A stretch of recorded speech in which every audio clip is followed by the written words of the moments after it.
गुरु ब्रह्म महिमा अलेख शरण। नमस्कार दर्शक वृंद, आपण मानंकु आजिर राशिफल कार्यक्रम मु एस कुमार स्वागत जनाऊँगी। प्रतिदिन निजर राशिफल जानिबा पाई गुरुकृपा यूट्यूब चैनल को सब्सक्राइब करंतु और पाखरे थिबा बेल आइकन को प्रेस करी ऑल नोटिफिकेशन ऑन करी दियंतु, जहा फଳରେ आमे जेतेबेले वीडियो अपलोड करिवो प्रथमे आपण वीडियो देखि पारिबे।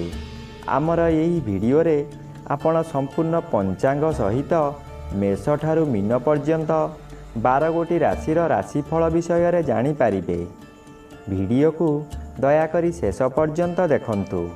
वीडियोटी भल लागिथिले वीडियो को लाइक करंतु एवं आपणक प्रियजन पाखु शेयर करी जणांतु।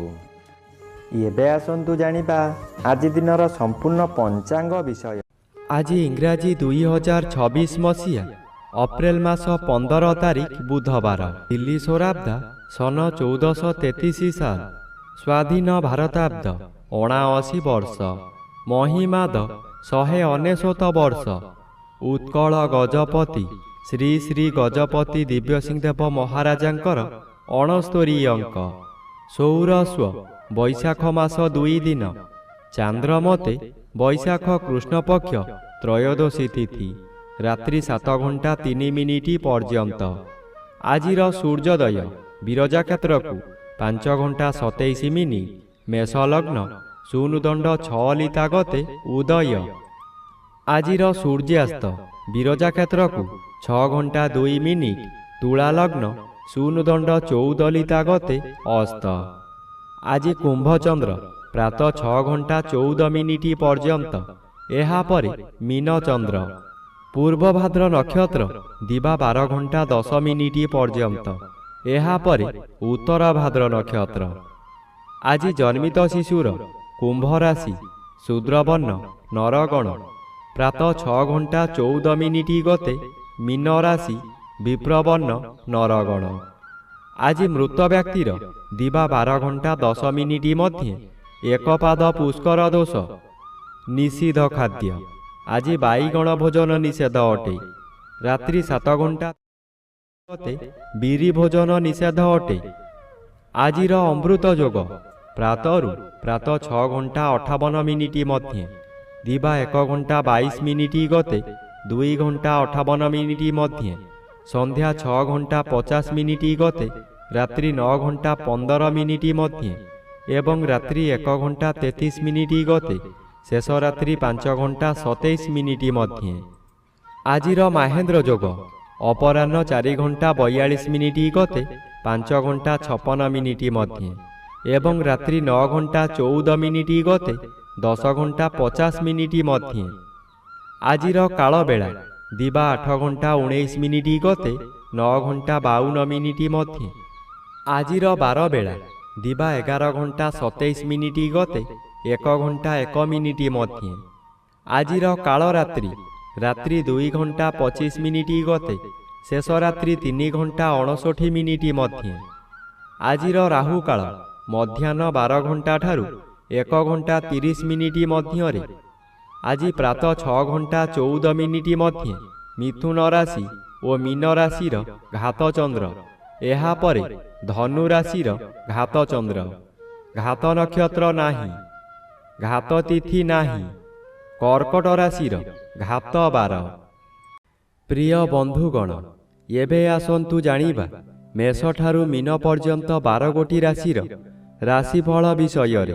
प्रथमे आसंतु जानिबा राशिचक्रर प्रथम राशि मेष राशि विषय रे। आज मेष राशि जन्मित व्यक्ति मानक सकाशे जन्मर भी बाधा प्राप्त अछंती, अशुभ फल मिलिब नाही। द्वादश स्थान रे चंद्र गोचर करुछंती, कृष्ण पक्ष हेतु किछि शुभ फल मिलिब। आज समय रे प्रायतः पदयात्रा आपणक पक्षे शुभंकर हेब। आय परिमाण रे किछि उन्नति आसीब। व्यवसाय रे संजत रहिले ओ मिठा कथा मान कहिले भल आय हेबा सहित गराक सहित भविष्यत सकाशे व्यवसाय भल हेब। एबे आसंतु जानिबा राशिचक्रर द्वितीय राशि वृष राशि विषय रे। आज वृष राशि जन्मित व्यक्ति मानक सकाशे ଏକାଦଶ ସ୍ଥାନରେ ଚନ୍ଦ୍ର ଗୋଚର କରୁଛନ୍ତି। ଆଜି ଆପଣଙ୍କ ପାଇଁ ଲାଭଦାୟକ ଓ ଆଶା ପୂରଣର ଦିନଟିଏ ରହିବ। ଆପଣ ଯେଉଁ କାମରେ ଦୀର୍ଘ ଦିନ ଧରି ପ୍ରୟାସ କରୁଥିଲେ ସେଥିରେ ଧୀରେ ଧୀରେ ସଫଳତା ଦେଖିବେ। ମିତ୍ରମାନଙ୍କର ସହଯୋଗ ଓ ସମ୍ପର୍କରେ ମଧୁରତା ବଢ଼ିବ। ଧନ ଲାଭର ଯୋଗ ରହୁଛି ଓ ପୁରୁଣା ଅଟକିଥିବା କାମ ଆଗକୁ ବଢ଼ିବ। ନୂତନ ସୁଯୋଗ ମଧ୍ୟ ମିଳିପାରେ ଯାହା ଭବିଷ୍ୟତରେ ଲାଭଦାୟକ ହେବ। ଏବେ ଆସନ୍ତୁ ଜାଣିବା ରାଶିଚକ୍ରର ତୃତୀୟ ରାଶି ମିଥୁନ ରାଶି ବିଷୟରେ। ଆଜି ମିଥୁନ ରାଶି ଜନ୍ମିତ ବ୍ୟକ୍ତିମାନଙ୍କ ସକାଶେ ଏକାଦଶ ସ୍ଥାନରେ ରବି ଓ ଦଶମ ସ୍ଥାନରେ ଚନ୍ଦ୍ର ଗୋଚର କରୁଥିବାରୁ ଆଜି ଆପଣଙ୍କର କାର୍ଯ୍ୟକ୍ଷେତ୍ରରେ ବ୍ୟସ୍ତତା ଓ ଗତି ଦେଖାଦେବ। କୃଷ୍ଣପକ୍ଷ ଥିଲେ ମଧ୍ୟ ଆପଣଙ୍କ ପରିଶ୍ରମ ଫଳ ଦେବ ଓ ଆପଣଙ୍କ କାମରେ ସ୍ଥିରତା ଆସିବ। ନୂତନ ଦାୟିତ୍ୱ ଆସିପାରେ ଯାହାକୁ ଆପଣ ସଫଳତାର ସହିତ ପୂରଣ କରିପାରିବେ। ଆପଣଙ୍କର ପରିଶ୍ରମ ଆପଣଙ୍କୁ ଆଗକୁ ବଢ଼ାଇବ ଓ ଭବିଷ୍ୟତ ପାଇଁ ଭଲ ଆଧାର ସୃଷ୍ଟି କରିବ। ଏବେ ଆସନ୍ତୁ ଜାଣିବା ରାଶିଚକ୍ରର ଚତୁର୍ଥ ରାଶି କର୍କଟ ରାଶି ବିଷୟରେ।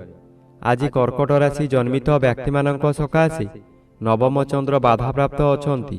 କୃଷ୍ଣପକ୍ଷ ପ୍ରଭାବରେ ଏହା ଆପଣଙ୍କ ପାଇଁ ଶୁଭ ଫଳ ଦେବେ। ଭାଗ୍ୟ ଧୀରେ ଧୀରେ ଆପଣଙ୍କ ପକ୍ଷରେ ଆସିବ ଓ ଆପଣ ନିଜ ପ୍ରୟାସରେ ଭଲ ଫଳ ପାଇବେ।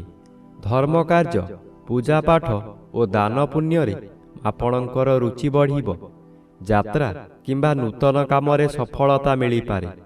ପୂର୍ବରୁ ଥିବା ବାଧା ଦୂର ହେବ ଓ ମନରେ ଆତ୍ମବିଶ୍ୱାସ ବଢ଼ିବ। ଏବେ ଆସନ୍ତୁ ଜାଣିବା ରାଶିଚକ୍ରର ପଞ୍ଚମ ରାଶି ସିଂହ ରାଶି ବିଷୟରେ। ଆଜି ସିଂହ ରାଶି ଜନ୍ମିତ ବ୍ୟକ୍ତିମାନଙ୍କ ସକାଶେ ଅଷ୍ଟମ ଚନ୍ଦ୍ର ଥିବାରୁ ଆଜି ଦିନଟି କିଛି ଅସୁବିଧାପୂର୍ଣ୍ଣ ରହିପାରେ। କୃଷ୍ଣପକ୍ଷର ପ୍ରଭାବରେ ମାନସିକ ଚିନ୍ତା, ଭୟ ଓ ଅସ୍ଥିରତା ବଢ଼ିପାରେ। ଅପେକ୍ଷା କରିନଥିବା ବିପଦ କିମ୍ବା ବାଧା ଆସିପାରେ ଯାହା ଆପଣଙ୍କୁ ଚିନ୍ତିତ କରିଦେବ। ଶରୀର ଦୁର୍ବଳ ଲାଗିପାରେ ଓ ମନ କୌଣସି କାମରେ ଲାଗିବ ନାହିଁ। ଅନାବଶ୍ୟକ ଭୟକୁ ଦୂରେ ରଖି ଧୈର୍ଯ୍ୟ ଧରିଲେ ଏହି ସମୟକୁ ସହଜରେ କାଟିପାରିବେ। ଆଜି ସତର୍କ ରହିବା ଆବଶ୍ୟକ। ଏବେ ଆସନ୍ତୁ ଜାଣିବା ରାଶିଚକ୍ରର ଷଷ୍ଠ ରାଶି କନ୍ୟା ରାଶି ବିଷୟରେ। ଆଜି କନ୍ୟା ରାଶି ଜନ୍ମିତ ବ୍ୟକ୍ତିମାନଙ୍କ ସକାଶେ ଅଷ୍ଟମ ରବି ବାଧାପ୍ରାପ୍ତ ଅଛନ୍ତି। ଅଶୁଭ ଫଳ କମ୍ ମିଳିବ, କିନ୍ତୁ ସପ୍ତମ ସ୍ଥାନରେ ଚନ୍ଦ୍ର ଗୋଚର କରୁଥିବାରୁ ଶୁଭ ଫଳ ମିଳିବ। ଆଜି ସମ୍ପର୍କ ଓ ଦାମ୍ପତ୍ୟ ଜୀବନରେ ଶୁଭ ପରିମାଣ ଦେଖାଦେବ। ଦମ୍ପତିମାନଙ୍କ ମଧ୍ୟରେ ବୁଝାମଣା ବଢ଼ିବ ଓ ସମ୍ପର୍କ ମଜବୁତ ହେବ। ନୂତନ ସମ୍ପର୍କ ଗଠିତ ହେବାର ସମ୍ଭାବନା ରହିଛି। ଆପଣ ଅନ୍ୟମାନଙ୍କ ସହଯୋଗରେ କାମ କରି ଭଲ ଫଳ ଲାଭ କରିପାରିବେ। ଏବେ ଆସନ୍ତୁ ଜାଣିବା ରାଶିଚକ୍ରର ସପ୍ତମ ରାଶି ତୁଳା ରାଶି ବିଷୟରେ।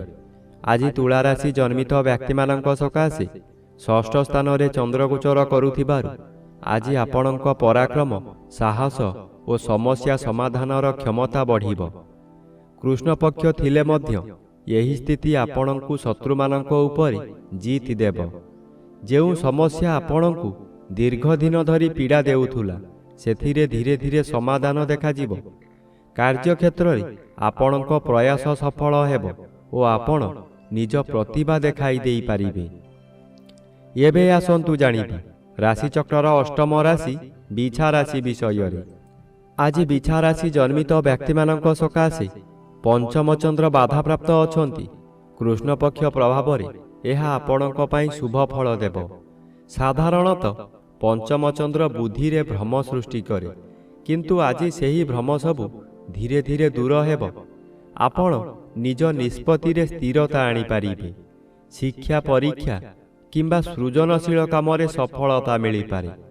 ପ୍ରେମ ସମ୍ପର୍କରେ ମଧୁରତା ବଢ଼ିବ ଓ ପୂର୍ବରୁ ଥିବା ଭୁଲ ବୁଝାମଣା ଦୂର ହେବ। ଏବେ ଆସନ୍ତୁ ଜାଣିବା ରାଶିଚକ୍ରର ନବମ ରାଶି ଧନୁ ରାଶି ବିଷୟରେ।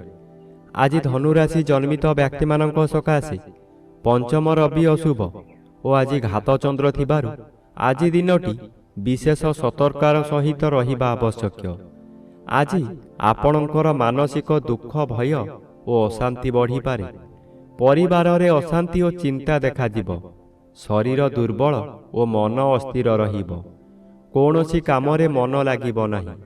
ଏହି ସମୟରେ ଧୈର୍ଯ୍ୟ ଧରିବା ଓ ଧର୍ମ କାର୍ଯ୍ୟରେ ମନ ଲଗାଇବା ଆପଣଙ୍କ ପକ୍ଷେ ସର୍ବୋତ୍ତମ ହେବ। ଏବେ ଆସନ୍ତୁ ଜାଣିବା ରାଶିଚକ୍ରର ଦଶମ ରାଶି ମକର ରାଶି ବିଷୟରେ। ଆଜି ମକର ରାଶି ଜନ୍ମିତ ବ୍ୟକ୍ତିମାନଙ୍କ ସକାଶେ ତୃତୀୟ ଚନ୍ଦ୍ର ଗୋଚର କରୁଥିବାରୁ ଆପଣଙ୍କର ସାହସ, ପରାକ୍ରମ ଓ ଆତ୍ମବିଶ୍ୱାସ ବଢ଼ିବ। କୃଷ୍ଣପକ୍ଷ ଥିଲେ ମଧ୍ୟ ଆଜି ଆପଣଙ୍କୁ ଆଗକୁ ବଢ଼ିବାର ଶକ୍ତି ମିଳିବ। ଆପଣ ନିଜ ପ୍ରୟାସରେ ଅଟକିଥିବା କାମକୁ ସଫଳତାରେ ପରିଣତ କରିପାରିବେ। ନୂତନ ପ୍ରୟାସ ଆରମ୍ଭ ହୋଇପାରେ। ବନ୍ଧୁ ଓ ଭାଇ ଭଉଣୀମାନଙ୍କର ସହଯୋଗ ମିଳିବ। ଏହି ସମୟରେ କରାଯାଇଥିବା ପ୍ରୟାସ ଭବିଷ୍ୟତରେ ଭଲ ଫଳ ଦେବ। ଏବେ ଆସନ୍ତୁ ଜାଣିବା ରାଶିଚକ୍ରର ଏକାଦଶ ରାଶି କୁମ୍ଭ ରାଶି ବିଷୟରେ। ଆଜି କୁମ୍ଭ ରାଶି ଜନ୍ମିତ ବ୍ୟକ୍ତିମାନଙ୍କ ସକାଶେ ଦ୍ୱିତୀୟ ସ୍ଥାନରେ ଚନ୍ଦ୍ରଗୋଚର କରୁଥିବାରୁ ଆଜି କଥାବାର୍ତ୍ତା ଓ ପାରିବାରିକ ବିଷୟରେ ସତର୍କ ରହିବା ଆବଶ୍ୟକ। କୃଷ୍ଣ ପକ୍ଷରେ ସାମାନ୍ୟ କଥାରେ ବିବାଦ ହୋଇପାରେ। ଧନ ସମ୍ବନ୍ଧୀୟ କାମରେ ସତର୍କ ରହିବା ଜରୁରୀ, କାରଣ ଅନାବଶ୍ୟକ ଖର୍ଚ୍ଚ ବଢ଼ିପାରେ। ପରିବାରରେ ମତଭେଦ ହୋଇପାରେ, ଯାହା ମନକୁ ଅସ୍ଥିର କରିଦେବ। ଆପଣ ଯଦି ଧୈର୍ଯ୍ୟ ଧରି କଥା କହିବେ, ତେବେ ସମସ୍ୟାକୁ ଏଡ଼ାଇ ଦେଇପାରିବେ। ଏବେ ଆସନ୍ତୁ ଜାଣିବା ରାଶିଚକ୍ରର ଦ୍ୱାଦଶ ବା ଶେଷ ରାଶି ମୀନ ରାଶି ବିଷୟରେ। ଆଜି ମୀନ ରାଶି ଜନ୍ମିତ ବ୍ୟକ୍ତିମାନଙ୍କ ସକାଶେ ଶ୍ରୀଚନ୍ଦ୍ର ଗୋଚର କରୁଥିବାରୁ ଆଜି ଆପଣଙ୍କ ପାଇଁ ଶୁଭ ଓ ଶାନ୍ତିପୂର୍ଣ୍ଣ ଦିନ ହେବ। କୃଷ୍ଣପକ୍ଷ ଥିଲେ ମଧ୍ୟ ମନରେ ସନ୍ତୋଷ ଓ ଆନନ୍ଦ ରହିବ। ଘରେ ଖୁସିର ପରିବେଶ ରହିବ ଓ ପରିବାର ସହ ଭଲ ସମୟ କାଟିବେ। ଅତିଥି ଆଗମନ ହୋଇପାରେ। ମନ ଖୁସି ଓ ଶାନ୍ତ ରହିବାରୁ କାମରେ ମଧ୍ୟ ସଫଳତା ମିଳିପାରେ। ଆଜି ଯଦି କୌଣସି ସ୍ଥାନକୁ ଯାତ୍ରା କରିବାର ଅଛି, ତେବେ ସ୍ଥଗିତ ରଖିଦିଅନ୍ତୁ।